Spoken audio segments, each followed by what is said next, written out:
Hey guys, Ray from Love Your RV. So I'm back with another update on this Ampere Time 12 volt 200 amp hour self-heating battery.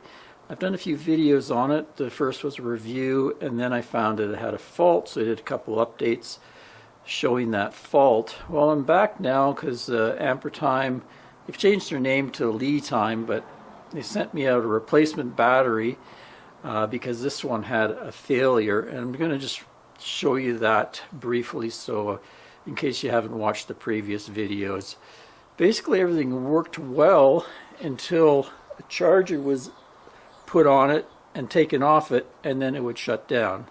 So right now I have this 1000 watt inverter hooked to it, and then on the 1000 watt inverter I just have this heater as a test and a trouble light plugged into it.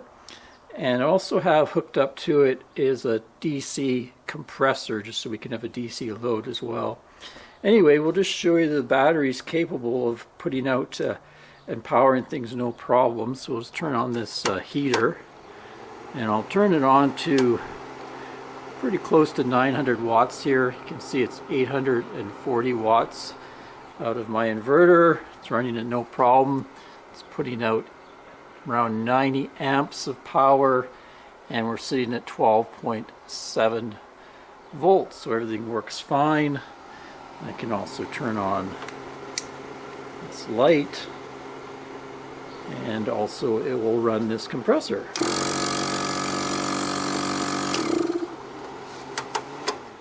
So no problems at all, everything works fine. So let me just put a small load here. Let's turn on this fan. So that's about 150 watts from this inverter right now. If I turn this on, it's going to put another load on it. So it's kind of, it would be comparable if I was in my RV and I had my TV running and a few lights and things like that, and say my water pump was on. So we got AC load and DC load. 13 volts here, everything's fine. Now I'm going to plug in this charger. This would be like me, say, connect to shore power, or say I fired on my generator because I wanted to charge at the same time. Everything's fine, charger's working, voltage has gone up, so everything, we're charging the battery's running the RV loads. Now I'm just going to turn off my generator. Everything dies. This battery, the battery management system in it just cut off, and everything quit. Inverter died. The DC load here died because the switch in here just switched off. Okay, so let's hook up the new battery they sent me and see if it acts the same. Okay, here we go. New battery hooked up, everything's identical. We'll plug the charger in again. Charger plugged in. Just like we're charging with the generator, so we'll turn it off. There you go, didn't quit. Let's give you a look at the voltage there. Charger comes on, voltage goes up.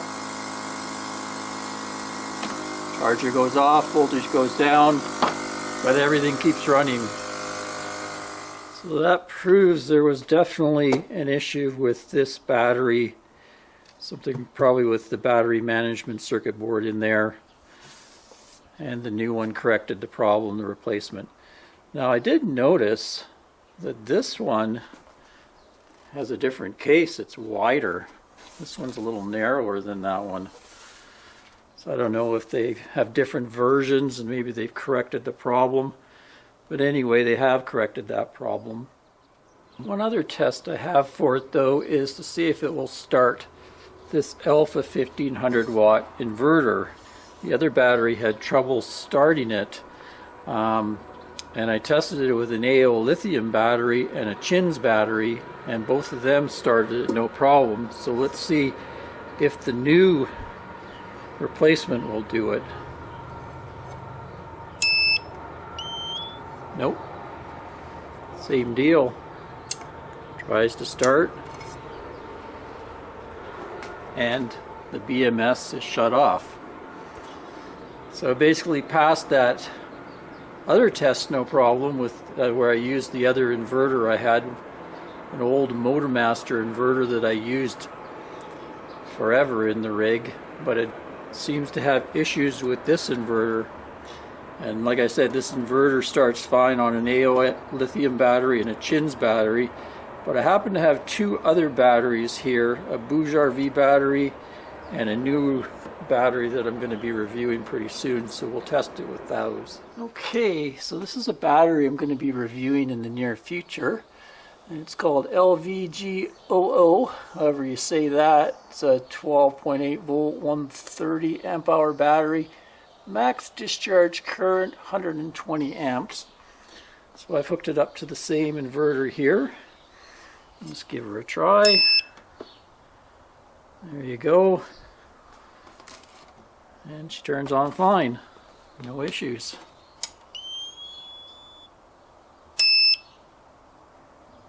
Not a problem at all. Next we have this BMS battery that I reviewed a while back for you, and it's 100 amp hour and it has 100 amp discharge, max discharge rate. Give it a try. Nope, it cannot run this inverter either. So BMS and the two Ampere Times have trouble with this inverter. Every other one I've tried, my Lion Energy, AO Lithium, Chins, and now that LiFEPO4, run it fine. Let me just try this BMS with that test I did before with the charger, turning the charger on and off, and see if it can handle that. Okay, so the same setup as far as the test goes. And showing 13.1 there. We'll plug the charger in. 13.7. Now we'll unplug it. Okay, so it doesn't quit. Plug it in. Unplug it.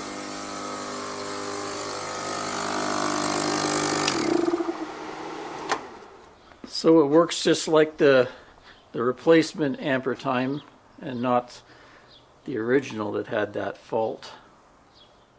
So out of interest, let's see if I parallel these two together, whether they'll be able to start that inverter. So we'll have a combined 200 amp max discharge rate. Let's just see. Yep. So if you have two in parallel, it's able to start it up, which is really good news for me, because what I plan to do with these two, I wanted to have them in my truck box. I have that power station, toolbox power station that I've been kind of modding up. So with the two of these, I'll have 400 amp hours of power, but I really wanted a battery that had the self-heating capability, because, you know, in the truck box it's not going to have any temperature control. So if I'm in freezing weather and, you know, I have a solar panel hooked onto it and it starts charging, it would hurt the cells, but these will be able to handle it fine. So, and I wanted to use this in my system as well, so that'll work out. So we'll continue to test them in that way. So there you go. In summary, this original Ampere Time that I had definitely has a fault, and it shows up when you disconnect charging. While it's discharging, the BMS will just shut off. The replacement doesn't do that. It works properly. But also, all three of these batteries, BMS and these two Ampere Times, don't work properly with this inverter, this alpha inverter. This inverter has worked okay with every other battery I've tested with. The only common thing in these batteries is they're all self-heating, so they all have a BMS that also is running heating pads. This BMS one has self-heating as well. I had one commenter tell me that he believes that it's the same brand of BMS in all these batteries, and that's why there's an issue. Now there may not be an issue with other inverters. Like I say, I had a Motomaster inverter that I've used for 12 years and it works fine with all of them, just kind of incompatibility with this one. So I think it's just you know, these lower cost batteries, you're getting a lot of kind of cheaper boards and cheaper inverters, and you start to get some incompatibility between them. So your mileage may vary, but just beware when you're dealing with some of these lower cost things. Some weird things can crop up. Anyway, till next time, Ray from Love You RV. Cheers, guys.